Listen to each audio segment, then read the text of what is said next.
Salut tout le monde. Désolée pour ce démarrage rock and roll.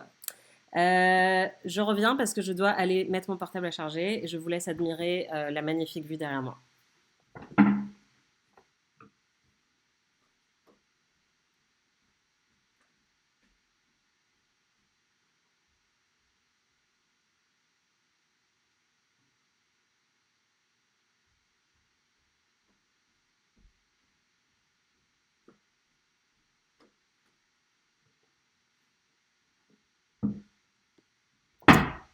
Ok.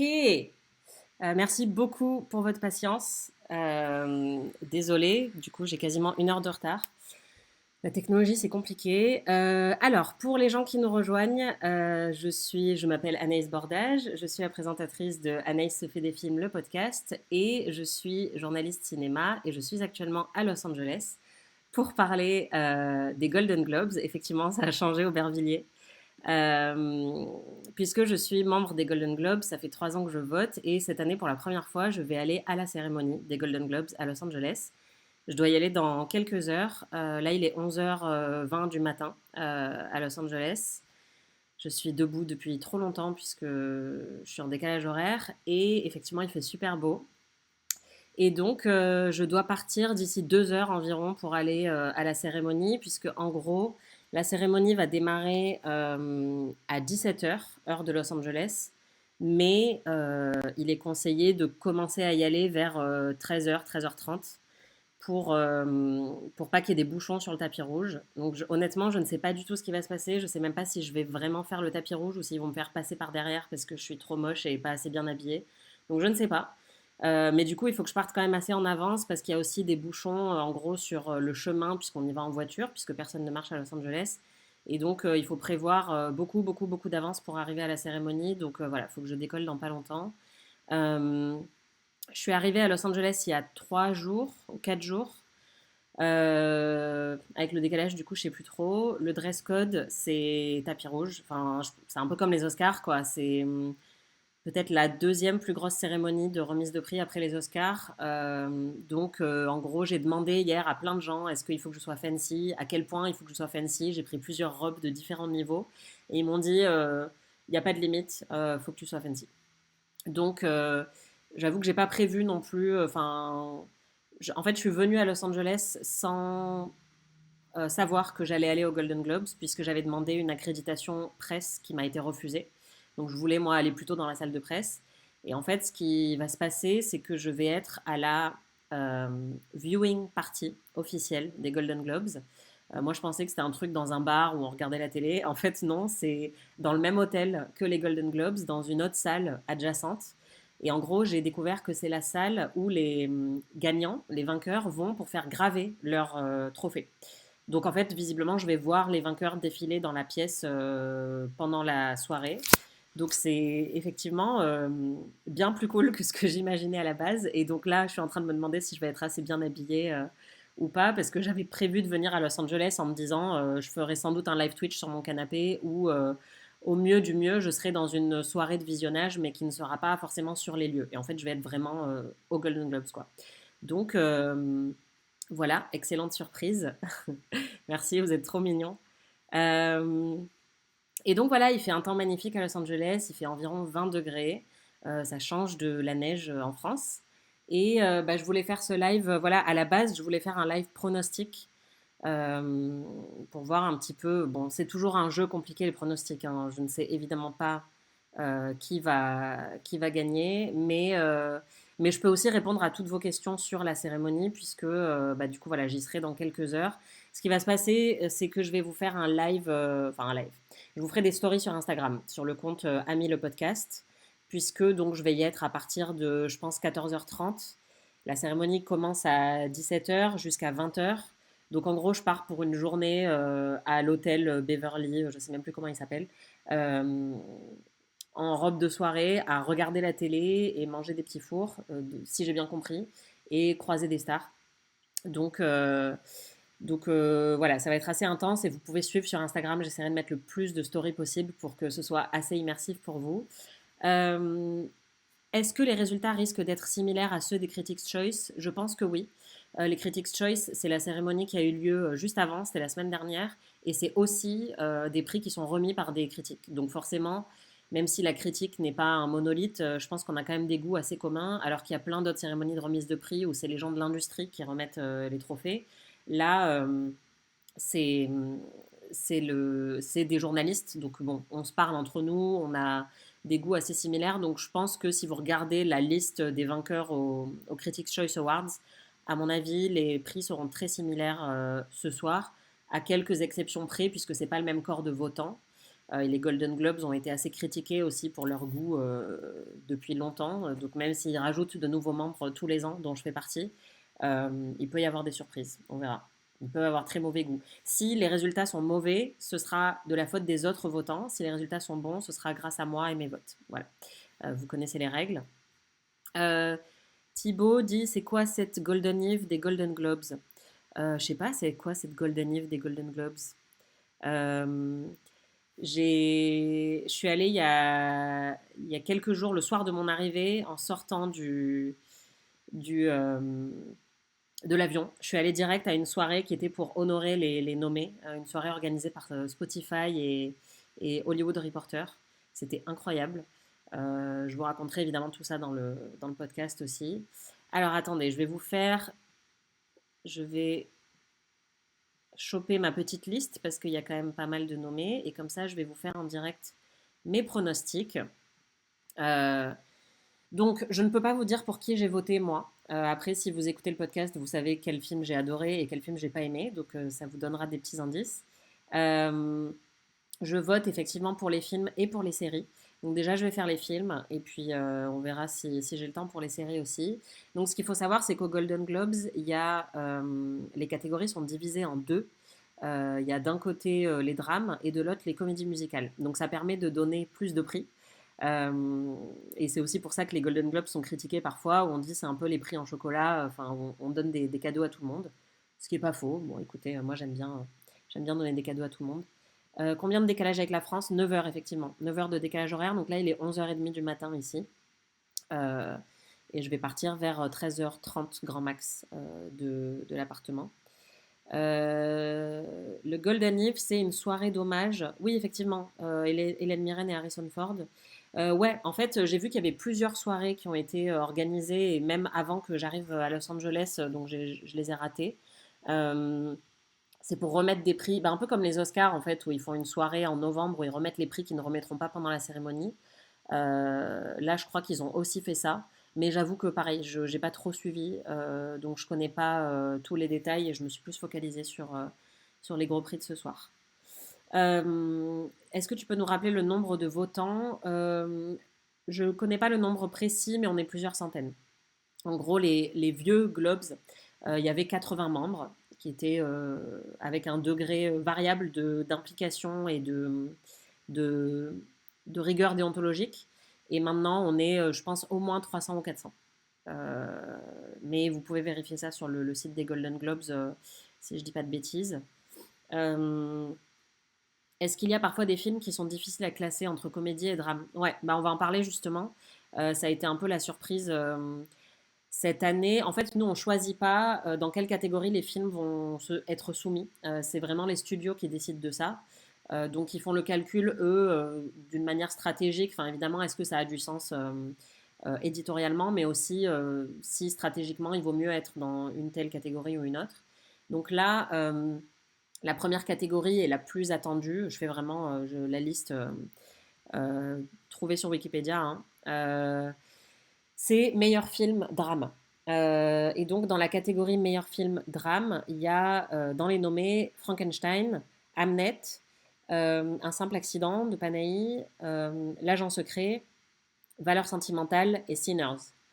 Donc, par exemple, il y a des gros candidats à l'Oscar du meilleur film, comme Une bataille après l'autre de Paul Thomas Anderson ou Marty Supreme de Josh Safdie, qui ne sont pas dans la catégorie meilleur film drame, mais qui sont dans la meilleure catégorie meilleur film comédie. Donc ça permet peut-être de donner plus de prix, mais évidemment, une fois que les Golden Globes sont finis, tout ça va se resserrer et la course va clairement se resserrer. Euh, alors, dans la catégorie meilleur film drame, Donc Frankenstein, Hamnet, c'était juste enfin, un simple accident. L'agent secret, valeur sentimentale, Sinners. Moi, je pense que c'est Hamnet qui va gagner. Hamnet de Chloé Zhao, qui est un livre qui parle de Shakespeare et notamment du décès d'un des fils de Shakespeare, qui aurait inspiré l'écriture de la pièce Hamlet. Euh, j'ai l'impression que c'est un candidat très sérieux, c'est un film qui fait pleurer. Donc déjà ça marche toujours bien dans les cérémonies de remise de prix. Euh, et il y a une espèce de consensus autour de ce film assez fort. Si ce n'est pas Hamnet, je pense que ce sera Sinners, qui a été un énorme succès à la fois critique et commercial aux États-Unis et qui continue en fait d'être dans les conversations. Ce qu'on voit parfois dans les cérémonies de remise de prix, c'est qu'il y a des films qui vont être dans la conversation pendant un certain temps, mais ça s'essouffle après. Et par exemple, c'est le cas de Valeurs sentimentales. Euh, Comme le film était à Cannes, ça fait très longtemps qu'on en parle. Et j'ai l'impression qu'il y a de moins en moins de gens qui en parlent comme d'un candidat sérieux pour les cérémonies de remise de prix. Donc j'ai tendance à penser que ce sera plutôt Hamnet ou Sinners. En tout cas, là, depuis quelques jours où je suis arrivée, c'est clairement les deux dont on parle le plus.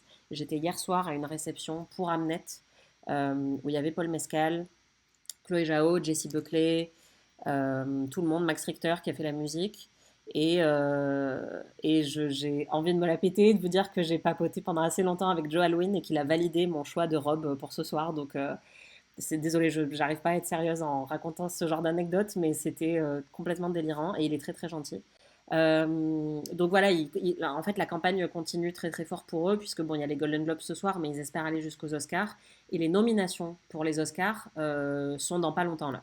Donc en fait il y a plein d'événements pour accélérer la campagne jusqu'aux Oscars. Continue à te la péter, bah merci, je vais effectivement continuer à le faire. Donc voilà, meilleur film drame, je pense que ce sera Hamnet ou Sinners. Hamnet est celui qui est pressenti, en tout cas dans les conversations que j'ai eues, mais Sinners pourrait être la surprise. Euh, Meilleur film, musical ou comédie. C'est vrai que c'est un peu bizarre, musical ou comédie, enfin, c'est une catégorie un peu bâtarde honnêtement. Et dans cette catégorie, on a Blue Moon de Richard Linklater, qui est celui qu'on connaît le moins en France des deux, puisqu'il y a aussi eu une nouvelle vague de Richard Linklater, donc BG, Linky, qui a deux films nommés quand même. Bugonia de Yorgos Lanthimos, Marty Supreme de Josh Safdie, mon film préféré de l'année, No Other Choice de Park Chan-wook et Une bataille après l'autre de Paul Thomas Anderson. Alors, effectivement, je vois qu'il y en a qui sont au taquet dans les commentaires, y compris Léo. Je pense, c'est quasiment sûr à 99% que c'est le film de Paul Thomas Anderson, Une bataille après l'autre, qui va remporter meilleur film musical ou comédie. Actuellement, il est aussi quasiment sûr de remporter Best Picture aux Oscars et meilleur réalisateur. Évidemment, ça peut changer. On est à 2 mois des Oscars, donc honnêtement, il peut se passer plein de choses dans une campagne. On l'a vu avec Emilia Pérez l'année dernière, qui était pressentie pendant longtemps comme favori, et puis qui s'est cassé la gueule à cause des scandales autour des tweets de Carla Sofia Gascon. Donc on ne sait pas, peut-être qu'il va y avoir un scandale sur Paul Thomas Anderson qui va sortir dans un mois et ça va être une catastrophe pour la campagne, mais pour l'instant, il est très fortement pressenti pour gagner. C'est le film qui met tout le monde d'accord, même les gens qui ne sont pas passionnés sur ce film, c'est mon cas par exemple. Je suis obligée de reconnaître que c'est un des meilleurs films de l'année. Et en termes de réalisation, s'il y a une seule séquence qu'il fallait retenir dans toute cette année, pour moi, c'est la séquence de course-poursuite dans les collines. Rien que pour ça, je pense qu'il va gagner meilleur réalisateur. Et généralement, ça va ensemble, meilleur réalisateur et meilleur Oscar. Les takes un peu douteuses de Sean Penn aussi. Ouais, Sean Penn, c'est quand même un personnage assez particulier. Et alors ça, c'est très intéressant. Ça me fait sauter un peu quelques catégories, mais on peut aller direct à meilleur supporting male actor, comment on dit, meilleur rôle secondaire masculin. Sean Penn est nommé. Et il y a aussi Benicio del Toro pour Une bataille après l'autre, Jacob Elordi pour Frankenstein, Paul Mescal pour Hamnet, Adam Sandler pour Jake Kelly et Stellan Skarsgård pour Valeurs sentimentales. Quand le film de Paul Thomas Anderson est sorti, pour moi, c'était évident que Sean Penn allait gagner l'Oscar du meilleur rôle secondaire et qu'il allait gagner tous les autres trophées dans la même catégorie, y compris aux Golden Globes. Aujourd'hui, c'est plus si sûr. Déjà, Jacob Elordi a gagné le Critics' Choice Award la semaine dernière. C'était une surprise. Même lui, visiblement, était très surpris. Enfin, c'est ce que tout le monde m'a dit ici. Enfin, il s'y attendait absolument pas. Euh, il y a plusieurs explications. Déjà, il y a deux nommés différents pour une bataille après l'autre, Benicio del Toro et Sean Penn. Ça peut diviser les votes. Et en plus de ça, c'est vrai que Sean Penn, bon, même si moi je trouve que c'est une performance incroyable dans le film, euh, c'est un personnage qui peut inspirer plus ou moins de sympathie à certaines personnes. Donc on peut aussi ne pas vouloir voter pour lui. Et il fait pas autant campagne, effectivement, que d'autres acteurs. Par exemple, Benicio del Toro, je lui ai parlé. Adam Sandler, je lui ai parlé. Paul Mescal, je l'ai vu hier. Enfin, les autres, ils sont vraiment sur le circuit. Sean Penn fait pas vraiment campagne. Donc ça peut lui jouer des tours s'il est beaucoup moins présent, s'il sert beaucoup de moins de mains, qui fait moins d'interviews, tout ça. Il faut jouer le jeu en fait pour gagner un Oscar et pour gagner des prix. Et si on ne fait pas du tout campagne, ça peut vraiment se retourner contre lui. Donc voilà, une bataille après l'autre. Je pense qu'il aura peut-être pas le prix des prix de performance, mais c'est quasiment sûr qu'il aura meilleur film et meilleur réalisateur. Euh, Hamnet, je pensais que Hamnet était le plus gros outsider. Bah, pas tant que ça. En fait, Hamnet, en tout cas ici, à Los Angeles, le film plaît énormément. Euh, et c'est un film qui vous a par les sentiments, en fait. C'est vraiment, enfin, je pense que c'est quasiment impossible de ne pas pleurer à la fin. Et donc, si on l'a vu juste avant de voter ou si on a rencontré l'équipe juste avant de voter, ça peut influencer les votes. Moi, par exemple, je les ai vus hier. J'ai eu cette conversation vraiment très très chouette avec Max Richter, Joe Alwyn et les producteurs du film qui sont adorables. Et donc typiquement, si j'avais dû voter aujourd'hui, peut-être que j'aurais placé Hamnet à une autre position que si j'avais dû voter il y a 2 mois où je ne les avais pas rencontrés, etc. Dans la catégorie meilleur second rôle, effectivement, merci de me ramener sur le droit chemin. Meilleur second rôle masculin, je pense pas que ce sera Sean Penn. Et du coup, moi, je pense effectivement que ce sera soit Jacob Elordi, soit Stellan Skarsgård. Euh, si c'était, en fait, si on se base sur les gens qui sont à Los Angeles, je dirais que ce serait plus Jacob Elordi. Là, en 2 jours, j'ai fait 3 événements Frankenstein. Netflix pousse vraiment Frankenstein à fond. J'ai reçu déjà 15 kilos de cadeaux. Je ne sais pas quoi en faire ni comment je vais les ramener. Donc rien que pour ça, Frankenstein a une énorme campagne. Donc ça ne me surprendrait pas que Jacob Elordi gagne meilleur second rôle masculin. Si c'est pas lui, effectivement, je dirais que ce sera Stellan Skarsgård pour valeur sentimentale et notamment parce que dans les gens qui sont pas à Los Angeles mais qui sont plus dans la critique internationale et notamment les gens qui vont à Cannes, valeur sentimentale est tellement puissant que pour moi il a quand même une bonne chance de gagner des prix. Euh, Hier, je parlais à quelqu'un qui vote aux Golden Globes et qui m'a dit moi, j'en peux plus de valeur sentimentale. J'ai adoré le film à Cannes et en fait, on en a tellement parlé après que ça m'a saoulé. Et vraiment, cette personne m'a dit ça de manière assez virulente. Donc, peut-être que ça peut se retourner aussi contre les films quand on en parle trop. Au bout d'un moment, il y a une espèce d'épuisement, comme pour vous, hein, comme nous, quand on va en salle et qu'on nous a bourré le crâne avec un film, limite, on n'a pas envie de le voir. Ça peut être pareil avec les gens qui votent, quoi. Euh,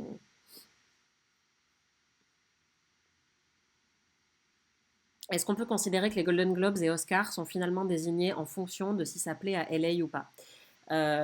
Les Oscars, oui, puisqu'en fait, les Oscars, c'est vraiment l'industrie qui vote. Donc, c'est pas que des gens qui sont basés à Los Angeles, mais c'est vraiment des gens qui travaillent dans le cinéma, qui ont déjà eu un Oscar, c'est des gens qui se connaissent, même s'il y a 10 000 membres, donc voilà.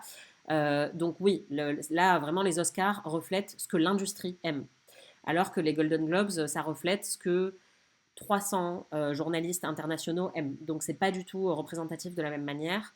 Et ces dernières années, il y a eu une grosse internationalisation dans les prix des Golden Globes parce qu'il y a une internationalisation des votants. Donc on est beaucoup plus en France, au Mexique, au Brésil. Donc ça va vachement impacter les votes. Et par exemple, l'agent secret, euh, on en parle beaucoup en ce moment. Et il y a quelques mois, je vous aurais dit que Valeurs Sentimentales allait tout écraser, aussi rate. dans la catégorie meilleur film étranger. Et en fait, là, si je poursuis mes pronostics, je pense que dans la catégorie meilleur film étranger, euh, ça va être L'Agent secret de Kleber Mendonça Filho. Peut-être que je me trompe, mais dans cette catégorie-là, il y a Un simple accident, No Other Choice de Park Chan-wook, L'Agent secret, Valeurs sentimentales, Sirat et In Rajab. J'ai entendu des publicistes ici me dire que ils entendaient In Rajab comme potentiel vainqueur. De toute façon, on ne peut pas le savoir, hein. Enfin, personne nous dit, on n'a pas les votes à l'avance. Enfin, même moi, en étant parmi les membres, on ne va pas me prévenir à l'avance, donc je ne peux vraiment pas vous dire. Moi, je pense vraiment que ça va être L'Agent secret parce que ces dernières semaines, on a vraiment énormément parlé euh, de ce film. Et voire même de Wagner Moura qui pourrait se faire une place dans la catégorie meilleur acteur. Donc voilà, ça peut être celui-là. Après, No Other Choice, c'est Néon aussi. Néon, ils sont très très forts en campagne. Donc pourquoi pas. Honnêtement, meilleur film étranger, c'est une catégorie assez ouverte. Je dirais que là, il peut y avoir des surprises. Euh, Ça pourrait vraiment être n'importe lequel des films nommés. Euh, où en étais-je? Meilleur film animé. Meilleur film d'animation. Euh, Il y en a un que j'ai pas vu. Donc là, par exemple, je vais être totalement transparente avec vous. J'ai très mal fait mon travail. J'ai pas eu le temps de voir Demon Slayer avant les votes. Donc, voilà, désolé à eux. Les nommés dans la catégorie meilleur film d'animation, c'est Arco, Demon Slayer, Elio, K-pop Demon Hunters, Little Amélie et Zootopia 2. Alors, dans le passé, Zootopia 2 aurait gagné. Ou Elio, parce que les films Disney et Pixar sont traditionnellement plus puissants. Cette année, je pense fortement que ça va être K-pop Demon Hunters, qui a été un énorme phénomène, dont tout le monde a parlé à Los Angeles, et qui est aussi un film Netflix. Donc encore une fois, avec une très grosse campagne, de très gros moyens financiers. C'est pas le cas de tous les films qui font campagne dans cette catégorie. J'en profite pour vous dire que j'ai rencontré Hugo Bienvenu, le réalisateur de Arco, qui est français, à Los Angeles il y a quelques jours, puisque donc, il est là pour la campagne et pour les Golden Globes. On a eu une super conversation très longue. Ce sera dans le podcast, un prochain épisode du podcast. Il faut juste que j'ai le temps de le monter du coup et que Aurélie ait le temps de le monter parce que la conversation était très longue, mais c'était hyper intéressant. Et on a vraiment parlé des coulisses de la campagne, de comment ça se passe de son côté. Euh, D'avoir tous ces gens qui font la queue pour lui serrer la main, etc. Enfin, moi, j'étais très curieuse de tout ça. Donc, vous verrez, c'est assez intéressant. Euh, Honnêtement, je dirais dans cette catégorie, meilleur film d'animation, mais même de manière générale, cette année, il y a beaucoup de bons films. Donc la cérémonie sera chouette quoi qu'il arrive parce que honnêtement, enfin moi il y a très peu de films que j'ai pas aimés dans tous les films nommés. C'était très très dur de faire des choix. Donc déjà c'est plus chouette que des années où il y a vraiment des films que je déteste dans certaines catégories où je me dis putain s'ils gagnent ça va être la honte. Enfin en tout cas je me désolidariserai de cette cérémonie. Euh, Là cette année c'est moins le cas. Euh, Effectivement, je pense que K-pop Demon Hunters va gagner meilleur film d'animation. Et c'est aussi quasiment sûr, selon tous les gens à qui j'ai parlé et selon moi, que Golden va remporter le Golden Globe de la meilleure chanson originale. Donc Golden, qui est le morceau de K-pop Demon Hunters. Pareil, enfin, moi déjà je l'ai écouté 3 milliards de fois cette année. Je pense que tout le monde a été matrixé par ce morceau et qu'il a vraiment beaucoup plus de chance que les autres. Peut-être une surprise, ça pourrait être le morceau de Sinners, parce que, encore une fois, Sinners a été un énorme succès, à la fois critique et commercial. Donc, et Miles Keaton, qui est un des musiciens qu'on voit dans le film et acteur qu'on voit dans le film, était à la soirée Spotify où j'étais il y a quelques jours. Il a chanté son morceau. Donc, voilà, peut-être que I Lied to You pourrait être une surprise, mais honnêtement, je pense que ça va être Golden. Alors, je regarde vos questions. Pour les réalisateurs, est-ce qu'un Golden Globe leur assure quasiment toujours des financements pour les 2-3 prochaines années? Je pense pas. Ça dépend beaucoup des cas. Je pense que par contre, ce qui est sûr, c'est qu'un Golden Globe leur assure un chemin un peu plus aisé vers les Oscars. Ça a été le cas avec The Substance pour Demi Moore, Coralie Farja. Ça a été le cas avec Anatomie d'une chute. Donc des films que des gens de l'industrie auraient peut-être eu la flemme de regarder avant, parce que c'est pas des films très hollywoodiens dans leur approche. S'ils gagnent un Golden Globe, les gens qui sont ici vont se dire bon, ok, il faut que je le rattrape. J'avais peut-être pas forcément envie, mais là, il faut que je m'y mette. Euh, donc là, je sais pas, bah, on peut dire des films français comme Little Amélie ou Arco, dans la catégorie meilleur film d'animation. Il y a peut-être des gens ici qui les ont pas rattrapés, mais qui les rattraperont si, s'ils ont un Golden Globe. Alors, j'avance effectivement, parce qu'après, il faut que j'aille mettre ma magnifique robe approuvée par Joe Alwyn. Euh, meilleur film d'animation, meilleure actrice. Alors, encore une fois, on a deux catégories. Meilleure actrice drame. Alors là, c'est le truc le plus certain. Enfin, évidemment, je vais vous dire ça après, je vais avoir tort ce soir, mais c'est la catégorie la plus certaine de toute la saison. C'est Jessie Buckley pour Hamnet. Dans les nominés, il y a Jessie Buckley, Jennifer Lawrence pour Die My Love, Renate Reinsve pour Valeurs sentimentales, Julia Roberts pour After the Hunt, Tessa Thompson pour Eda et Eva Victor pour Sorry Baby. Honnêtement, c'est une chouette catégorie. Enfin, c'est quand même que des très bonnes performances. Mais Jessie Buckley, qui, encore une fois, donne une performance assez, bon, extrêmement puissante et très émouvante dans Hamnet, qui est aussi un film qui a beaucoup plu ici et à l'international. C'est quasiment sûr. Enfin, là, tout le monde ici dit de toute façon, elle aura l'Oscar de la meilleure actrice. Ça commence même à se retourner contre elle. Là, je vous dis vraiment les trucs que j'entends dans les soirées. Les gens disent elle sait tellement qu'elle va gagner qu'elle fait plus. Elle se repose un peu dans la campagne. Enfin, en tout cas, euh, elle joue le jeu, mais sans vraiment jouer le jeu parce qu'elle sait que de toute façon, c'est sûr qu'elle va gagner, quoi. C'est fou à quel point l'attitude des gens dans ce genre de soirée ici à Hollywood peut totalement changer l'opinion des gens et leur vote. C'est même un peu flippant honnêtement. Enfin, parce que après c'est ce que je m'évertue à dire dans mes articles et le podcast, c'est que ce qui compte vraiment c'est plus la campagne que la qualité d'une performance ou d'un film. Et on le voit vraiment quand on est ici. Enfin, il suffit que elle ait été de mauvaise humeur et qu'elle vous ait regardé de travers, vous n'avez peut-être pas voté pour elle. Enfin, c'est hyper injuste en fait. Euh, dommage pour valeur sentimentale. Bah oui, je suis d'accord. Moi, c'est un de mes films préférés de l'année. Enfin, c'était même mon numéro un en fait avec Marty Supreme. Et je pense vraiment qu'il est en perte de vitesse là dans la course. J'espère vraiment qu'il y aura quand même des bonnes surprises et notamment pour Stellan Skarsgård. Je trouverais ça chouette parce que ce serait un choix peut-être différent de ce qu'on va voir aux Oscars, mais, euh, mais on va voir. Pour avoir vécu le Campaign Trail l'année dernière, je confirme. Ah ouais, ouais, bah c'est.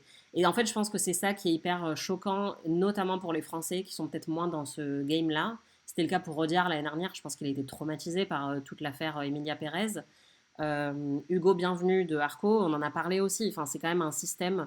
Il faut jouer le jeu et en même temps essayer de rester soi-même et de ne pas contrôler tout ce qu'on dit parce que sinon on perd la boule et enfin, ça doit être épuisant. Enfin, moi je lui disais, je sais pas comment vous faites hein, pour serrer des mains comme ça en permanence et moi j'aurais trop peur de dire des conneries.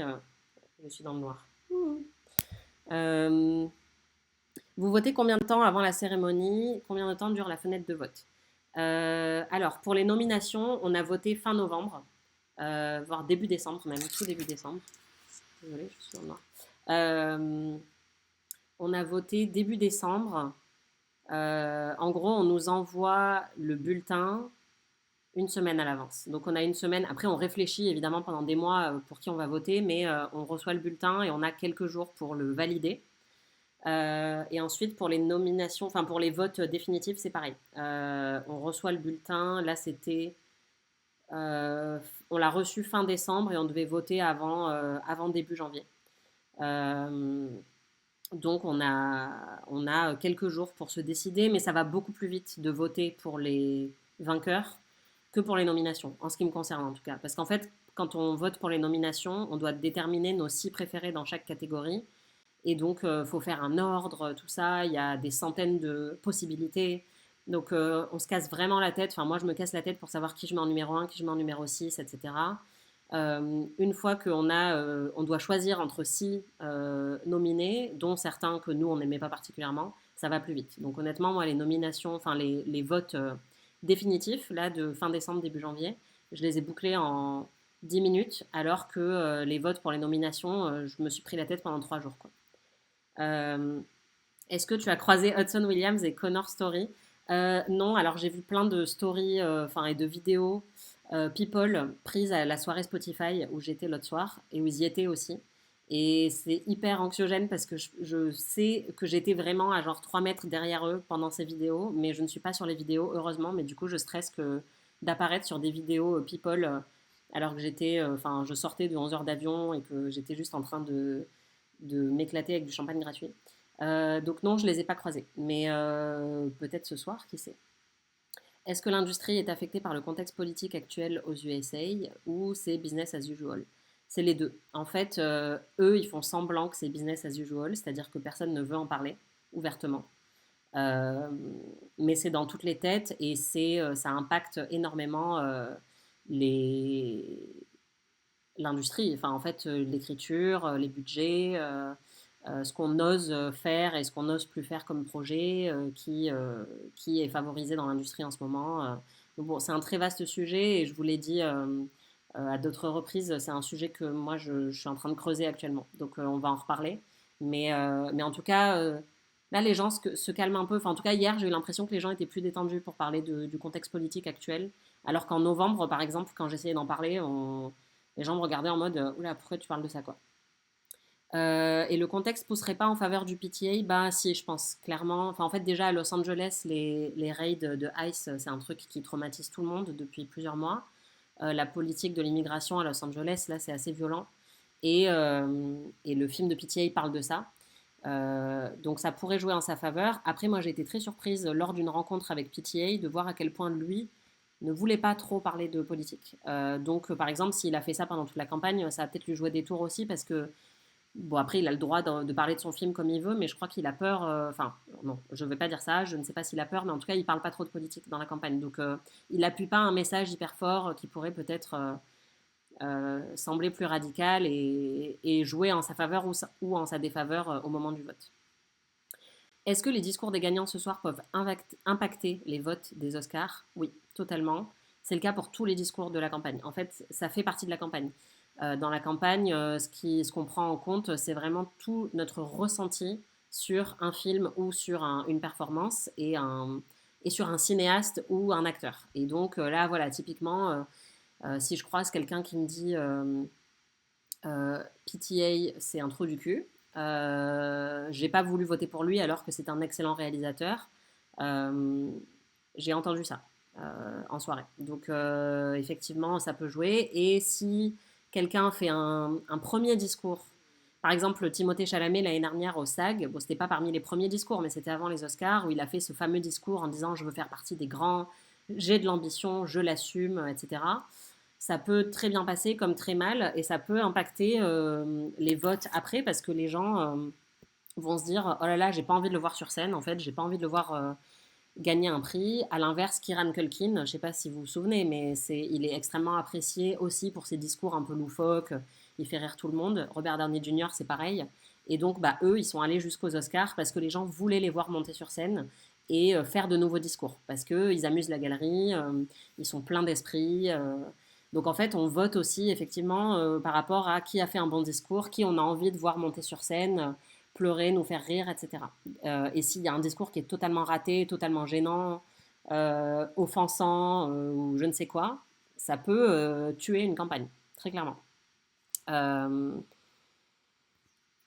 Ouais, ça reste une histoire d'affect comme tout, et c'est ça qui est un petit peu injuste et qu'il faut prendre en compte. Enfin, en tout cas, je pense qu'il faut qu'on le réalise quand on regarde toutes ces cérémonies d'un petit peu plus loin. C'est beaucoup de réseautage et beaucoup d'affect, de ressenti, effectivement. C'est aussi beaucoup de timing, à quel moment on a vu le film. Euh, Celui qu'on a vu en dernier, on va peut-être avoir une impression plus forte, alors qu'il y en a un qu'on a vu en mai, on s'en souvient plus trop. Quelle peut être la plus grosse surprise des Golden Globes selon toi? C'est une bonne question. Attends, je regarde les catégories. Euh, Ben, meilleur acteur, en fait, ouais, vive le contre-jour. Je suis désolée, mais c'est parce qu'il fait tellement beau à Los Angeles. Et en fait, j'avais aussi besoin d'un endroit où je puisse brancher mon ordinateur. Et je voulais quand même que vous puissiez voir la météo. Donc, désolée, je sais que c'est un peu, c'est pas terrible, mais bon, c'est à l'ancienne, que voulez-vous? C'est un effet cinématographique. Alors, meilleur acteur, je pense que il peut y avoir des surprises. Euh, dans meilleur acteur, drame, euh, on a Train Dreams, Joel Edgerton, Oscar Isaac pour Frankenstein, Dwayne Johnson pour The Smashing Machine, Michael B. Jordan pour Sinners, Wagner Moura pour L'Agent Secret et Jeremy Allen White pour Springsteen. Dans cette catégorie, je pense que c'est assez ouvert. Euh, Là, à l'heure actuelle, je dirais que ça va être Michael B. Jordan. Mais il pourrait y avoir une surprise pour Wagner Moura. L'année dernière, je ne sais pas si vous vous souvenez, mais pour I'm Still Here, je crois que c'était l'année dernière, ouais. Le film a raflé plein de Golden Globes parce qu'en fait, les votants internationaux étaient comme des fous. Et notamment pour les projets brésiliens, on sait qu'ils les soutiennent énormément. Go Wagner. Euh, et meilleur acteur, alors Timmy n'est pas dans le meilleur acteur drame, il est dans meilleur acteur comédie, puisque Marty Supreme est considéré comme une comédie.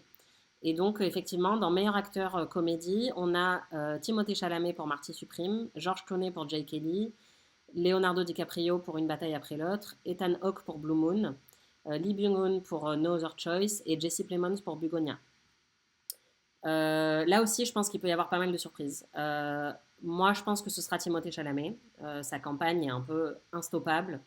Et là aussi, je pense que c'est moins certain que Jessie Buckley. Mais tout le monde ici dit, de toute façon, il va avoir l'Oscar du meilleur acteur, c'est sûr. Leonardo DiCaprio, c'est sa plus grosse compétition et il l'a déjà eu. Ça n'empêcherait pas une surprise quand même. Enfin, moi, je pense que Leonardo DiCaprio peut quand même l'avoir. Je pense que Timothée Chalamet peut agacer certaines personnes avec sa campagne très exubérante. Et il y a aussi des très gros compétiteurs en face. Jesse Plemons est très apprécié et il est très gentil et il est très sociable, réfléchi dans ses questions, tout ça, donc, enfin dans ses réponses. Donc je pense qu'il pourrait aussi créer la surprise. Ethan Hawke, pareil, il est très très bon. Donc je sais pas. Honnêtement, je pense que donc, pour répondre à ta question, Thibaut, si on doit avoir des surprises, à mon avis, ce sera dans les catégories meilleur acteur. Euh, c'est même sûr que ce sera là. Est-ce que tu penses que Ariana Grande peut gagner le second rôle féminin, meilleur second rôle féminin? J'ai l'impression qu'elle réseaute fort. C'est vrai qu'elle réseaute fort.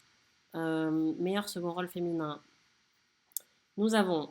Et oui, alors ça, c'est ce qui est intéressant, c'est que par contre, les seconds rôles, on ne divise plus entre drame et comédie. Donc, c'est tout le monde dans la même catégorie.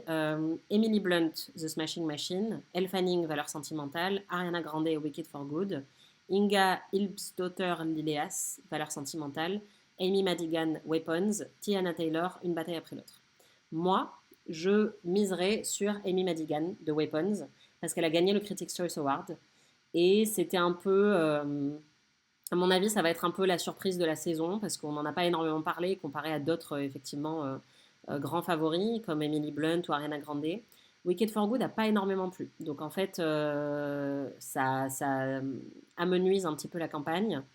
Euh, et effectivement, enfin, ça aurait été mieux qu'elle gagne l'année dernière. Mais là, cette année, je pense que ça va être compliqué pour elle. Ils l'ont mise en second rôle alors qu'en fait, c'est plus un rôle lead cette année. À mon avis, meilleur second rôle féminin, ça va être Amy Madigan. Elle vient de remporter le Critics' Choice. Elle est très appréciée à Hollywood. C'est un peu une vétéran de l'industrie. Euh, à mon avis, ce sera elle. Peut-être une surprise pour Tiana Taylor, qui a quand même fait très forte impression dans Une bataille après l'autre. Euh, on verra.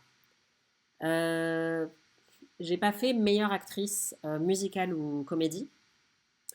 Là, c'est quasiment plié aussi, selon moi.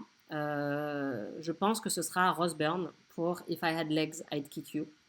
Ça fait très longtemps qu'elle est considérée comme la frontrunner de cette catégorie. C'est vrai qu'elle est très très impressionnante dans le rôle.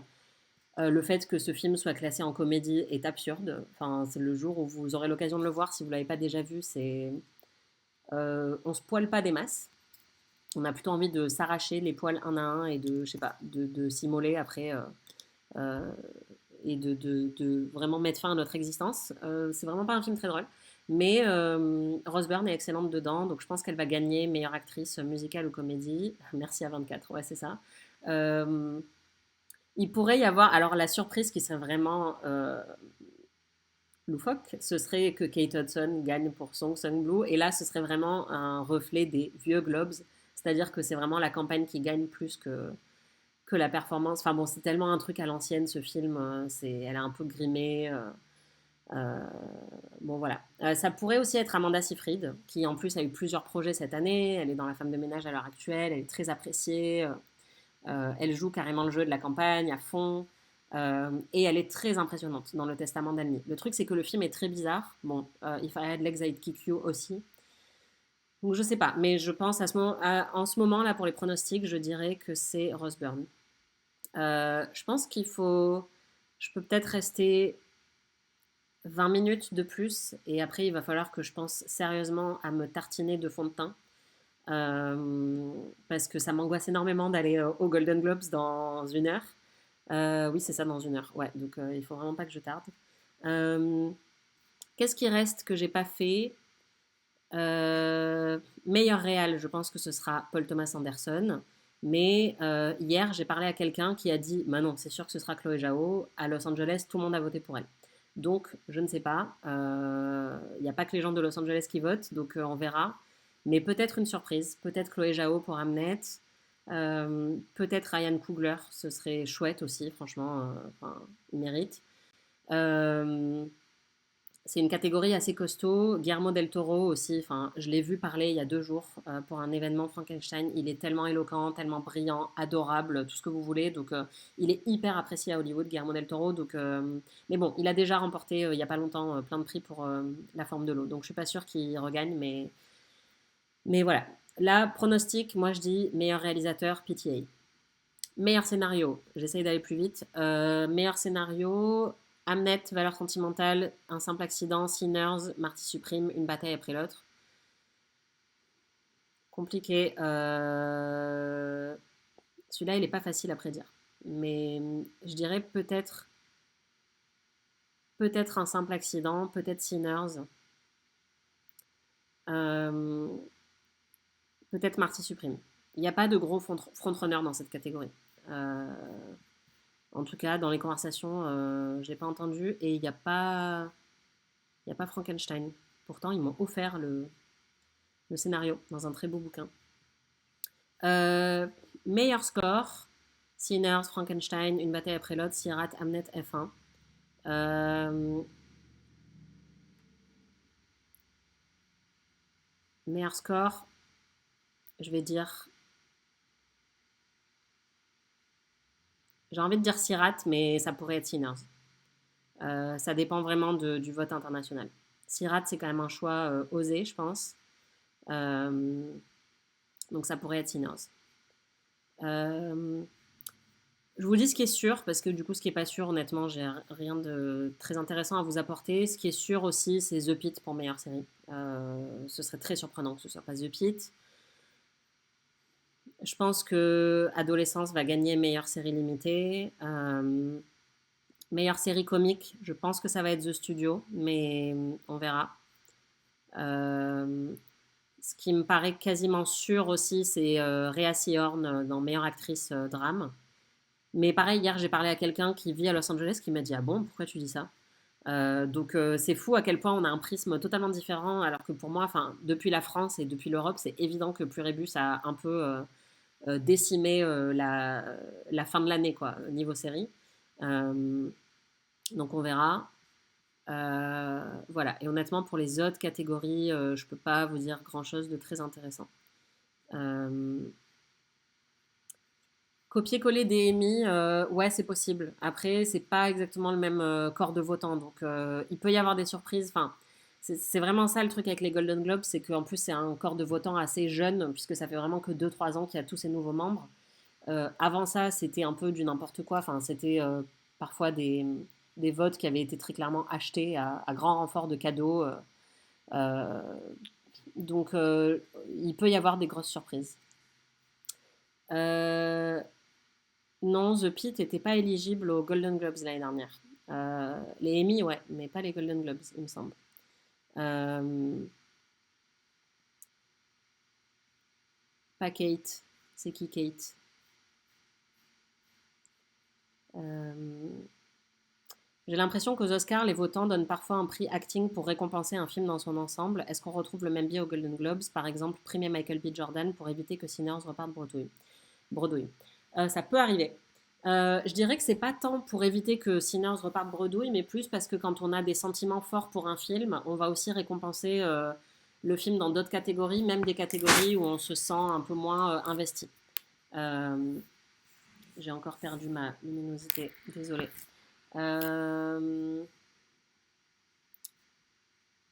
je pense que ça peut arriver, mais Sinners, honnêtement, je pense qu'il va gagner. Par exemple, on a la catégorie aussi meilleur achievement du box-office, meilleur succès au box-office, qui est un prix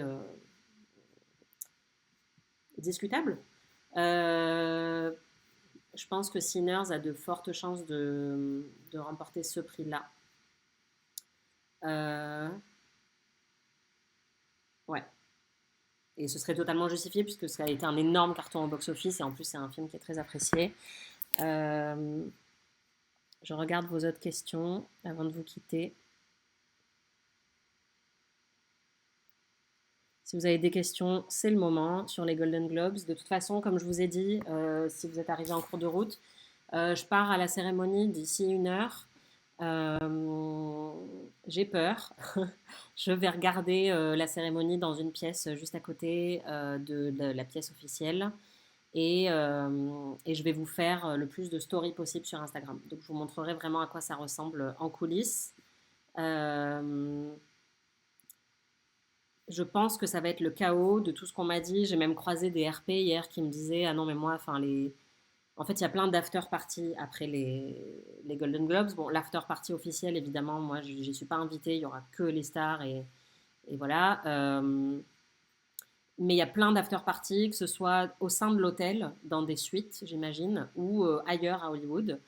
Je crois, je suis pas sûre, je veux pas me jinxer, mais je pense qu'il y en a au moins une ou deux enfin, pour lesquelles je vais réussir à être sur la liste. Ce sera peut-être pas les plus prestigieuses, mais voilà, je vous raconterai. Et donc, c'est intense. Enfin, moi, il y a plusieurs personnes hier qui m'ont dit, notamment des RP, qui ont dit ah non, mais les after parties, c'est l'enfer, c'est le chaos. Hier, j'étais dans un Uber avec une conductrice qui m'a dit ah non, mais je sais que demain, enfin, j'attaque à 11h du soir et jusqu'à 7h du mat, je m'attends à rouler parce que je vais emmener les gens d'une soirée à une autre, etc. Donc ça a l'air d'être quand même un gros délire, les after parties et les Golden Globes. Donc, ouais, je pense que ça va être intense, très très très intense. Et du coup, c'est pour ça que j'ai mis mon portable à charger, que j'ai mis ma batterie externe à charger, enfin que je vais essayer d'avoir le plus d'outils avec moi pour pas me retrouver sans batterie, parce que ça va durer très longtemps. Enfin, si j'arrive à 14h30 et que je repars à 11h du soir, voilà, ça fait quand même une bonne journée de travail. Et effectivement, oui, vous avez raison de parler du débrief, puisque ce que je compte faire, si tout se passe bien, c'est un autre live demain, plus tôt. Je pense que ce sera 18h30 heure française, pour vous débriefer ce que j'aurais vécu, la cérémonie, les vainqueurs, etc. Euh, donc je vous reconfirmerai tout ça par Instagram. Pourquoi 18h30? Parce que en fait, chez moi, ça fait 9h30 du matin. Et en fait, j'ai été invitée à une after party lundi matin, donc demain, enfin lundi midi, qui s'appelle Champagne Morning After et qui est sur un yacht dans la Marina del Rey. Donc vraiment, encore une fois, absurdistan. Attendez, j'essaye de faire en sorte que vous me voyez quand même, parce que ça peut être bien. Non? Comme ça? Oui, bonjour. Euh, donc, comme je vais au Champagne Morning After lundi à midi, et que je vais sans doute devoir prévoir je ne sais pas combien de temps de Uber encore, euh, j'aime pas être en voiture, donc je vous laisse imaginer à quel point cette ville est compliquée. Ouais, c'est un gros flex, désolé. Du coup, si je veux faire un live, et comme vous le voyez, je parle beaucoup, je vais essayer de faire un live à 9h30 heure américaine, donc 18h30 heure française. Ce qui me permet de voilà, décoller vers 11h grand max de chez moi pour aller boire du champagne sur un yacht. Euh, Tous les frais sont pris en charge par les Golden Globes. Alors, je ne sais pas de quels frais tu parles, mais en ce qui me concerne, aucun frais n'est pris en charge. Enfin, hier, j'ai mangé gratos parce que j'ai fait plein d'événements, donc j'ai mangé à ces événements. Mais mon billet d'avion pour venir ici a été pris en charge par Slate, puisque du coup c'est justifié professionnellement. Je suis hébergée par un cher ami qui s'appelle Didier Alouche. Et Uber, je paye là actuellement et je verrai si Slate est OK pour me faire passer ça en note de frais ou pas. Mais là actuellement, je paye de ma poche. Et quand je mange pas gratos dans les événements, je paye tout moi-même. Donc là, ça dépend plus de Slate qui m'envoie en reportage s'ils sont OK ou pas pour faire passer des notes de frais. Et sinon, les Golden Globes, eux, ils payent absolument rien. Enfin, ils nous invitent, donc ils nous nourrissent et ils nous bourrent la gueule, mais ils ne prennent rien en charge. Ce qui est arrivé en novembre, quand j'étais là pendant le gros pic de la campagne, c'est qu'il y avait des événements de Netflix pour lesquels on m'a donné des vouchers Uber. Donc là, on m'envoyait des codes et donc je pouvais, et c'était uniquement pour aller à une destination qui avait été déterminée par eux, donc je ne pouvais pas prendre un Uber pour aller n'importe où, mais ça me permettait d'avoir mes courses Uber gratuites pour aller à ces événements-là. Et ça, ben c'est Netflix. Ils ont énormément de budget et enfin tout le monde n'a pas forcément le budget de faire campagne comme eux. Et donc ça leur permet effectivement d'attirer plus de votants à leurs événements. Mais ça s'est pas reproduit là depuis que je suis revenue. Ils m'ont pas offert de voucher Uber. Donc là par exemple, si vous voulez une idée, hier matin, je suis allée à un panel de discussion avec la costumière, la chef décoratrice et le producteur de Frankenstein. Donc j'ai dû payer 25 euros de Uber pour y aller. Euh, Ensuite, je me suis un peu baladée. J'ai dû payer 25 euros de Uber pour retourner à mon logement. Et après, le soir, pour aller à la soirée Hamnet, qui était dans un château, littéralement, qui était occupé avant par Madonna, qui est maintenant occupé par une autre actrice. C'était une soirée dans les collines sur Mulholland Highway. Donc il faut vraiment faire, si vous avez vu Mulholland Drive, c'est un peu le même délire. Il faut rouler dans la nuit pendant très longtemps sur des petits lacets comme ça, et on voit le Hollywood sign quand on monte dans la route. Enfin, c'est un truc de fou. C'était 45 euros de Uber et j'avais envie de vomir parce que c'était vraiment de la route de montagne et, euh, et ça faisait peur parce qu'on était dans le noir et enfin vraiment j'avais l'impression d'être dans Mulholland Drive. Et après, il y avait une petite voiture de golf, une voiturette de golf qui nous attend pour nous emmener carrément jusqu'au château. Donc, enfin, les choses sont inaccessibles globalement à Los Angeles. Donc, il faut prendre ça en compte. Et après, pour le retour, j'ai pris un Uber pour aller de cette soirée à une soirée Frankenstein, où là, ça a dû me coûter 15 euros. Et ensuite, j'ai pris un Uber pour rentrer de la soirée Frankenstein à chez moi. Donc, je pense que hier, je suis à plus de 100 euros de Uber. Enfin, je dois être à 150 euros de tarif Uber. Donc, clairement, je m'endette pour venir ici et couvrir ça parce que je me suis dit que ça valait le coup pour vous raconter tout ça, que j'aurais peut-être pas l'occasion de le refaire l'année prochaine, peut-être plus jamais de ma vie. Donc, j'ai voulu y aller à fond, mais clairement, faut avoir un peu de sous de côté, quoi. Faut avancer pas mal de frais. Mais ouais, le château, bon, désolé, je réserverai beaucoup de ces coulisses-là pour mon compte Insta perso parce qu'il y a des trucs, en fait, je sais pas trop ce que je peux dire ou pas. J'ai pas envie non plus de balancer les trucs sur les stars, tout ça. Enfin, j'ai envie de respecter un peu l'intimité de ces gens-là. Mais c'était délirant. Enfin, le château, si vous cherchez château Madonna Hollywood, vous trouverez. Et enfin, c'était incroyable. Ce lieu était incroyablissime. Euh, Pourquoi plus jamais de ta vie? Ben parce que les Golden Globes, on est renouvelé tous les ans, donc j'ai jamais la garantie d'être renouvelé comme membre l'année d'après. Et parce que je vis en France et que donc là, en fait, cette année, je leur ai dit ouais, je suis une petite Frenchie et j'aimerais venir voir les trucs à Los Angeles, invitez-moi. Et ils ont été hyper accueillants et je pense que j'ai même eu des traitements de faveur parce que je venais de loin et notamment la viewing party à laquelle j'assiste tout à l'heure, tout le monde n'est pas invité, c'est même assez restreint en fait de ce que j'ai compris. Mais je pense qu'ils ont fait une exception pour moi, bon parce que j'ai insisté et parce que je leur ai dit j'ai fait 11 heures d'avion, je vous en supplie, enfin me laissez pas regarder les Golden Globes sur mon canapé. Enfin je l'ai pas dit comme ça, mais voilà. Mais je, je sais très bien que tout ça, c'est totalement délirant et je pars pas du principe que je vais le refaire l'année prochaine. Enfin, surtout que c'est pas forcément un plan de carrière pour moi. Enfin, je fais plein d'autres choses. J'ai envie de parler de cinéma par ce biais-là, mais aussi plein d'autres biais. Donc voilà, je sais pas si je reviendrai. Donc je vais en profiter à fond, mais je ne sais pas combien de temps ça va durer. Et effectivement, ouais, enfin revenir sur Terre. En fait, il faut rester sur Terre quand on y est. Je pense que c'est ça le plus important, c'est de réaliser que les gens, ils nous parlent comme si on était leurs meilleurs potes alors qu'ils en ont rien à battre, qu'ils sont en campagne. que moi, il y a quand même pas mal de célébrités. C'est au moins la 5e fois que je leur parle et qu'à chaque fois on dit bonjour, enchanté, parce qu'ils se souviennent plus de qui je suis. Enfin, ils voient 300 personnes par jour. Donc il faut accepter que tout ça est fake en fait. Et parfois, moi, je peux avoir un côté un peu crédule ou naïf où les gens sont super sympas avec moi et je crois qu'ils sont mes potes, alors qu'en fait, c'est pas le cas. Donc il faut essayer de rester sur Terre en fait, en permanence. Et ça, c'est pas évident. Euh, et puis, il y a aussi des gens qui sont sympas au premier degré, comme je disais dans le podcast, et où en fait, je pense qu'au fil du temps, j'arrive à comprendre que voilà, eux, ils servent leurs intérêts comme moi, je sers les miens en tant que journaliste, mais on s'entend bien quand même, de manière sincère. Et il y en a d'autres où je sens que c'est totalement de l'apparence et qu'en fait, on fait tous les deux semblant, tout ça, mais qu'il n'y a pas d'affinité particulière.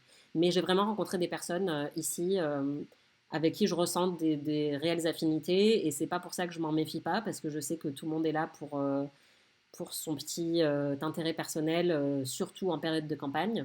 Mais il y en a quand même qui sont plus sympas que d'autres et plus doués du coup dans leur métier que d'autres parce qu'ils te donnent toujours l'impression qu'ils sont ravis de te voir. Enfin, moi, il y a des attachés de presse, je les ai pas vus depuis 6 mois. Ils arrivent, ils me repèrent à l'autre bout de la pièce, ils viennent me voir, ils me disent salut Anaïs. Enfin, ils connaissent mon nom, ils savent bien le prononcer en anglais. Enfin, c'est un truc de fou. Ils sont vraiment très très forts, quoi. Euh... Twist de fou, tout le monde veut être vraiment ton pote en fait. Honnêtement, je suis pas sûre. Surtout après 18 coupes de champagne, je pense que plus personne va être mon pote. Mais non, enfin vraiment, voilà, il y a des gens très sympas et il y a des gens où enfin, je surveille beaucoup plus ce que je dis. Et moi, je trouve ça épuisant de devoir surveiller ce que je raconte. Enfin, vous le voyez, je pense, je sais pas, je vomis un peu tout ce qui me passe par la tête. Donc, ce genre de contexte où il faut euh, faire un peu un jeu d'échecs social, je trouve ça hyper stressant. Et donc, c'est pour ça que là, honnêtement, je suis hyper stressée pour toute cette aventure Golden Globes là de ce soir parce que je me dis quelle connerie je vais encore raconter. Euh, Enfin, l'autre soir, à la soirée Spotify, j'ai passé en fait la soirée à. En plus, j'étais en jet lag et donc l'alcool m'est très vite monté à la tête. Et j'ai passé la soirée à trasher Los Angeles en fait. À tous les gens à qui je parlais, je leur disais, mais vous avez des goûts de chiottes, c'est pas possible, mais c'est quoi cette ville où tout le monde conduit. Enfin bref. La meuf, on l'invite et elle fait que trasher quoi. Et d'ailleurs, de quoi on parle avec ces gens-là en 40 secondes? Très bonne question. Souvent, on parle de la météo. En tout cas, c'est mon constat là sur les quelques voyages que j'ai faits. Il pleut, il fait beau, il fait froid, il fait chaud. Moi, même moi, je me suis retrouvée à dire ah bah il neigeait à Paris il y a 3 jours, c'est fou, et là il neige pas. Et donc hier avec Joe Alwyn, on a parlé de la neige pendant un certain temps aussi. Avec Leonardo DiCaprio, j'ai parlé de la pluie. Et ça peut paraître totalement con, mais en même temps, ça permet de déceler assez vite qui sont. Excusez-moi, j'essaye de refaire la mise au point, mais non, je n'y arrive pas. Ça permet de déceler qui sont. Enfin, un peu les gens qui ont un bon sens de l'humour. Enfin, en fait, on apprend beaucoup de choses sur les gens dans la manière dont ils parlent de la météo. J'aurais pas cru, mais non, on n'a pas vraiment de conversation profonde. Enfin, là, j'ai pu en avoir une avec Hugo Bienvenu, le réalisateur d'Arco, parce qu'on a parlé pendant quasiment 2 heures, en fait. Enfin, et c'était que nous deux. Et c'était dans le cadre d'une interview, tout ça, mais en fait, c'était aussi informel. Mais dans une soirée comme ça, en fait, je voulais un petit peu raconter dans les épisodes du podcast, mais souvent, les célébrités, bon, déjà, elles ont un ou deux ou trois publicistes qui sont autour d'elles. Et en fait, ces gens-là nous prennent vraiment comme un petit troupeau et ils organisent une sorte de file d'attente pour qu'on aille. Ça fait un peu Nosferatu comme ça. Pour qu'on aille parler à ces gens-là. Et donc, vraiment, ils leur tapent sur l'épaule quand ils parlent avec l'autre personne d'avant depuis trop longtemps. Ils disent je suis vraiment désolée, je veux vous présenter Anaïs. Elle est membre des Golden Globes. Et donc là, ils se tournent vers moi, ils me serrent la main. Bonjour Anaïs, enchantée. Et donc là, c'est soit j'arrive en 20 secondes à faire une blague sur la pluie ou gna gna gna, mais en fait, quand je sais qu'il y a 40 personnes qui attendent derrière moi, enfin, ça n'a aucun sens. Donc juste je dis j'ai adoré le film et voilà, ou j'essaye de dire un truc intéressant, mais on est limité quand même. Même avec tout l'intellect du monde, enfin c'est compliqué de trouver. Et puis surtout quand on est un peu en train de se liquéfier parce qu'on est en train de parler à quelqu'un de très célèbre et ou de très beau, genre Benicio del Toro, je savais plus comment je m'appelais en fait. Enfin, je suis allée lui parler, je lui ai dit bonjour et après j'ai eu un bug, donc c'est un peu cata. Et, et donc, les attachés de presse font ça toute la soirée. Et ils nous prennent ensuite, quand on parle depuis trop longtemps à la personne, ils nous font bien comprendre qu'il faut dégager maintenant et il faut que la personne derrière vienne dire bonjour. Et donc, on sent que les célébrités il y en a qui font très bien semblant, mais globalement, elles sont fatiguées, elles en ont marre, ce que je peux comprendre. Et, et voilà, et donc il n'y a que vraiment de temps en temps des trucs plus spontanés qui se créent. Et là, enfin, je vous parle de Joe Halloween parce que c'était vraiment le dernier truc que j'ai fait, c'était hier soir, mais Joe Halloween, vraiment, en fait, c'était la fin de la soirée, donc je me suis retrouvée dans un cercle avec lui, le producteur et la productrice du film. Et on a papoté tous les quatre pendant, ouais, je sais pas, 20 minutes, enfin, j'ai pas regardé l'heure, quoi, mais assez longuement, et donc on s'est dit, ah, et toi, comment tu vas t'habiller? Ok, tu vas mettre quoi? Et on a fait des blagues, et on a parlé des films qu'on adorait, les prochains projets sur lesquels il travaille. Et, le producteur, d'ailleurs, je crois que c'était le producteur de Hamnet, il a adoré le film de Masha Chilinski qui était à Cannes. Donc j'étais, ah, trop bien, moi aussi. Donc là, j'avais l'impression que c'était une vraie conversation. Mais c'est hyper rare. Sinon, c'est vraiment la neige, la pluie. Et moi, le truc, je pense que ça les met mal à l'aise. Mais en fait, souvent, quand je sais pas quoi dire, je leur demande comment ça se passe la campagne. Enfin, parce que c'est le seul truc qui m'intéresse, moi, c'est de leur dire, mais c'est pas absurde tout ça. Et donc, je leur pose la question. En fait, je leur dis, vous n'êtes pas fatigués? Enfin, je suis désolée, vous en avez pas marre de. Et donc évidemment, je pense que en fait, il faudrait que j'arrête de faire ça parce que c'est gênant pour eux parce qu'ils peuvent pas dire bah ouais, j'en ai ras le cul. Donc ils sont obligés de dire non, ça va. C'est vrai que c'est un peu fatigant, mais on est très reconnaissant d'être là et on a une super équipe. Donc bon voilà, j'ai pas encore trouvé mon petit icebreaker de rêve. Si vous avez des suggestions pour la prochaine fois, je prends. Est-ce que tu couvriras également les Césars cette année? Bah, il faudrait qu'ils m'invitent. Et pour l'instant, ce n'est pas le cas. Donc, je pense pas. Honnêtement, je suis pas trop dans les petits papiers français. J'ai l'impression que j'ai plus d'accès aux Amériques. Euh, donc, je suis pas sûre. Par contre, je peux faire un live Twitch pour commenter les Césars en direct. Ça c'est possible. Ce genre d'ambiance, ça te donne envie de couvrir plus d'événements ou ça te refroidit un peu avec ce côté fake? Bah, les deux. En fait, c'est vraiment les deux. C'est-à-dire que je me dis, ce serait bête, en faisant le métier que je fais, de ne pas profiter de ces moments-là pour essayer de les décortiquer, de les observer et de les raconter. Parce que je pense que, enfin, moi, je trouve ça cool de pouvoir vous raconter à vous ce qui se passe dans ces événements. Euh, mais est-ce que ça me dégoûte un peu aussi? Enfin, ça me dégoûte pas, mais est-ce que ça me refroidit? Oui, oui, oui. Enfin, en tout cas, je pourrais pas faire ça toute ma vie. Je pense pas que. Enfin, ou alors il faudrait que je devienne une autre personne et du coup, je suis pas sûre d'avoir envie, quoi. Mais je pense que c'est trop. Ça nécessite un tel numéro d'équilibriste social et intellectuel, je ne sais pas si j'en serais capable, honnêtement. Euh, voilà. Je pense qu'il va falloir que je vous laisse parce que l'heure tourne et il faut que je. J'ai plein de préparations très techniques à faire, comme enfiler ma robe, mettre du fond de teint, prendre du citrate de bétaïne sans doute. Et oui, et commander le Uber parce que visiblement il va y avoir des gros bouchons, donc ça va être le stress. Est-ce que tu seras présente au BIF? A priori, non, sauf si on m'invite. Mais voilà. Merci beaucoup d'avoir suivi ce live. Désolée du retard et des problèmes techniques. Promis, on va réussir à régler ça les prochaines fois. Vous êtes trop cool. C'était trop trop bien de pouvoir lire vos questions et parler avec vous. Et j'espère qu'on fera ça à d'autres reprises. Merci beaucoup. Passez un bon dimanche soir et rendez-vous sur Insta. Si vous voulez veiller toute la nuit, vous pourrez voir mes stories absurdissimes, je le pense, sur cette folle aventure. Et sinon, bah, on se fait un débrief. Donc rendez-vous demain 18h30 sur Twitch pour débriefer ou sur Instagram. Et j'en parlerai aussi dans les futurs épisodes du podcast. Merci beaucoup. Salut tout le monde. À bientôt.